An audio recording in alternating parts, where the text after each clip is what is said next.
Hello everybody, we're here today with Mary, who is a Drop-In Center member, more like a Drop-In Center alumni. She's lovingly known as Squirrel here, and she came for a visit, and I thought I would talk to her a little bit about her experiences at the Jackson Drop-In Center. Hey Mary. Hi. Glad you could stop by. Glad to be here. So, Mary, your story is, what, 3 or 4 years old? Yeah. Can you tell me about how you came to the center in the first place? I was homeless to begin with. So when you guys were first opening this location up, you still offered your lunches outside. And an old friend of mine offered to go grab a free hot dog and introduce me to some of his drop-in center friends. And he didn't get into detail. He always mentioned that there was pool and laundry up here, but he said it was just a nice place to go. So I said, okay, let's go. And I came up and I recognized a few people from just walking around and gave it a chance. And I started getting to know what the drop-in center was about. And so when they opened their doors officially, I was right there. I think I lived here just about. As long as you guys were open, I was here. Yep, you were a standard. It kept me from being out there getting into things I shouldn't be getting into. Right, yeah. Because at the time you were living in a tent, when you started. Homeless, unbeknownst to most of us at the time, I was even pregnant. Yeah, yeah. We were surprised because you wore the kind of the baggy clothes, and we didn't know. I thought I'd miscarried her, so it was even a shock to me. Yeah. She's 3 now and doing great. I made some wonderful connections up here. Some of my best friends are probably still here, if not, not far away. Right. That connectedness and that kind of,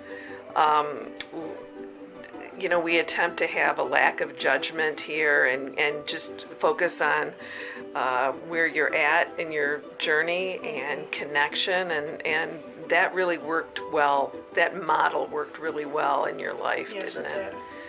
So, right now you are on your own.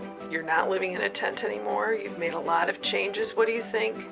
What were some of the reasons that and ways that you helped yourself?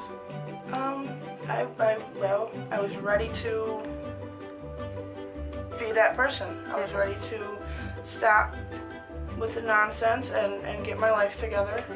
I met a couple people through the drop-in that really enforced that with me.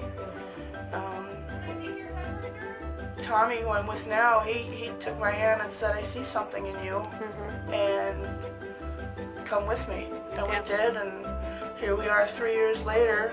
I have an apartment now. I'm on my second car. Whoa. Actually. And a 2-year-old beautiful little girl. And you have a 2-year-old beautiful little girl. You're not doing drugs anymore. Drugs, I still smoke a cigarette. Well, Working on that. And you had some low ebbs here, and you're hello. Oh, someone visiting the Zen room. Anyway, so we are so glad to have you coming back for a visit. And is there anything else that you want to share with folks? I will. When you say I had some lows, I can honestly say the drop-in center saved my life. That'd be the best way I could sum it up.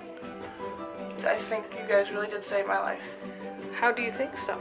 If I would have made the choice I made in a different location, nobody could have maybe even found me, and I would have died.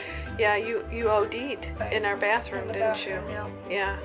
We called the... And I wasn't even trying to, but that's the reality of that lifestyle. So you've gone from a woman who was living in a tent and using drugs, you were pregnant, and you were hanging out at the drop-in center doing your laundry every day, playing pool, going to the tournaments. And today you've moved on. You come back for visits periodically.